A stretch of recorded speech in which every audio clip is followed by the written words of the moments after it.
বন্ধুরা আমি চলে এসেছি আবারও একটা নতুন রেসিপি নিয়ে। তো তোমাদেরকে আজকে আমি দেখাবো ছোট মাছ দিয়ে আজকে কলাপাতা একটা রেসিপি। তো তোমরা দেখতে থাকো আমি কিভাবে কি বানাই। তো বন্ধুরা এখানে আমি নিয়েছি কিছুটা আলু কুচানো, নিয়েছি একটা বেগুন কুচিয়ে নিয়েছি লম্বা লম্বা করে সরু সরু করে, এখানে নিয়েছি পেঁয়াজ কুচি, এখানে নিয়েছি একটা টমেটো কুচি, আর এখানে নিয়েছি আমি ছোট ছোট ট্যাংরা মাছ।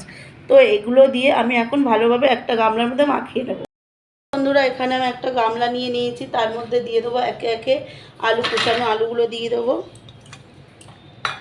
দিয়ে দেবো বেগুনগুলো, দিয়ে দেব পেঁয়াজ কুচানো আর টমেটো কুচিগুলো। তো এটা আমি ভালোভাবে হাত দিয়ে এই মশলাগুলো দিয়ে ভালোভাবে আমি মাখিয়ে নেব। বন্ধুরা এখন আমি দিয়ে দেব কিছুটা সর্ষের তেল, দিয়েছি আমি কিছুটা সর্ষের তেল। এখন আমি দিয়ে দেবো কেটে রাখা, ধুয়ে বেছে রাখা এই মাছগুলো।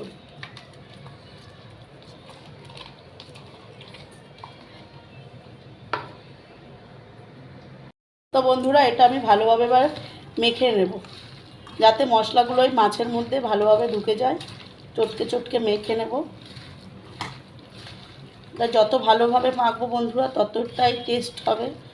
তো আমি এটা ভালোভাবে মেখে নিচ্ছি, দেখুন আপনারা এইভাবে কিন্তু মাখতে হবে, এইভাবে না করলে এটা টেস্ট আসবে না। তো বন্ধুরা আমার কাছে ধনেপাতা নেই, তো ধনেপাতা আমি দিতে পারলাম না, এতে ধনেপাতা দিলে আর একটু বেশি টেস্ট হতো। কলা পাতা নিয়েছি, তার মধ্যে কিছুটা তেল দিয়ে মাখিয়ে নিয়েছি। তো এখন আমি সব মাছগুলো এর মধ্যে গুছিয়ে গুছিয়ে দিয়ে দেবো।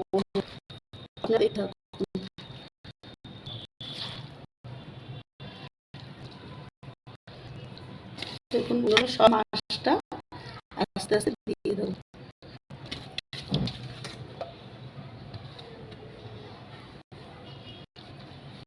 এভাবে দিয়ে ভালোভাবে একটু গুছিয়ে গুছিয়ে দিয়ে দিতে হবে। তাহলে কি হবে বন্ধুরা, এটা ভাজাটাও আস্তে আস্তে হবে। তো এর মধ্যে আস্তে আস্তে আমি গ্যাসে বসিয়ে দেবো। বন্ধুরা আমি আগে থেকে একটা ফ্রাই প্যান এখানে বসিয়ে দিয়েছি।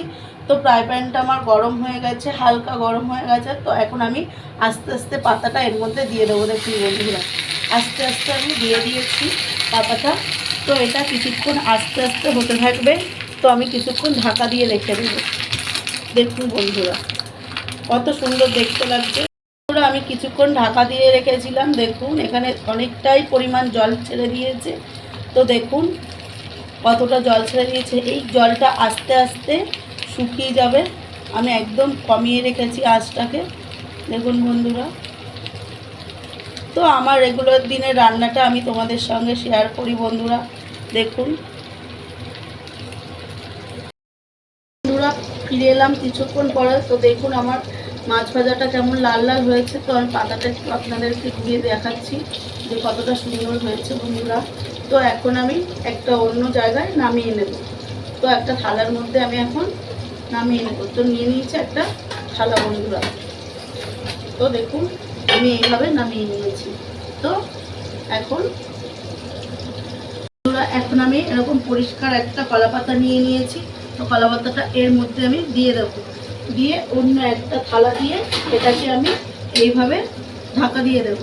দিয়ে এইভাবে ঘুরিয়ে বন্ধুরা আমি আস্তে আস্তে,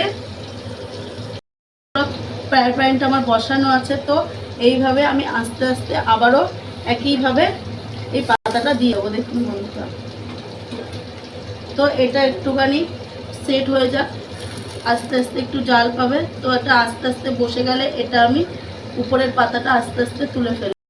তো বন্ধুরা এখন আমি একটা চামচ দিয়ে কিছুটা সর্ষের তেল আমি এই মাছটার মধ্যে ঘুরিয়ে ঘুরিয়ে দেবো বন্ধুরা। দেখুন তো এই পিঠটা আমার লাল লাল করে কি সুন্দর করে ভেজে নিয়েছি দেখুন বন্ধুরা। তো একবার আপনারা বাড়িতে এইভাবে ট্রাই করে দেখবেন, ছোট মাছ দিয়ে খুব টেস্ট লাগবে বন্ধুরা। দেখুন এটা খেতে অসম্ভব সুন্দর হয় বন্ধুরা। তো আমি আরও কিছুক্ষণ এইভাবে ভেজে নেব। তো বন্ধুরা কিছুক্ষণ পরে আবারও ফিরে আসলাম। আমি এইভাবে পাতাটা আস্তে আস্তে ঘুরিয়ে দেবো যাতে সব দিকে মাছটা ভালোভাবে ভাজা হতে থাকে। কিন্তু আপনারা অনেকেই মনে করছে এই মাছটা হয়তো গন্ধ আসবে, কাঁচা আসছে একটা গন্ধ আসবে, কিন্তু বন্ধুরা পুরোভাবে মাছটা বয়েল হয়ে গেছে। আমি একটা থালা দিয়ে ঢাকা দিয়ে রেখেছিলাম। তো দেখুন এইভাবে বাড়িতে একবার ট্রাই করে দেখবেন বন্ধুরা। তো বন্ধুরা দেখতে থাকুন, আমার মাছের এই রেসিপিটা হয়ে গেছে। আপনারা একটু বাড়িতে এইভাবে ট্রাই করে দেখতে পারেন বন্ধুরা। আমার হয়ে গেছে বন্ধুরা, এখন আমি একটা প্লেটে এটা নামিয়ে নেব। দিচ্ছি একটা প্লেটে। তো দেখুন ভালোভাবে আমি এটা নামিয়ে নিয়েছি বন্ধুরা। তো বন্ধুরা আমার এই ভিডিওটা যদি বা আপনাদের ভালো লেগে থাকে লাইক কমেন্ট শেয়ার সাবস্ক্রাইব করে দেবেন বন্ধুরা। ধন্যবাদ।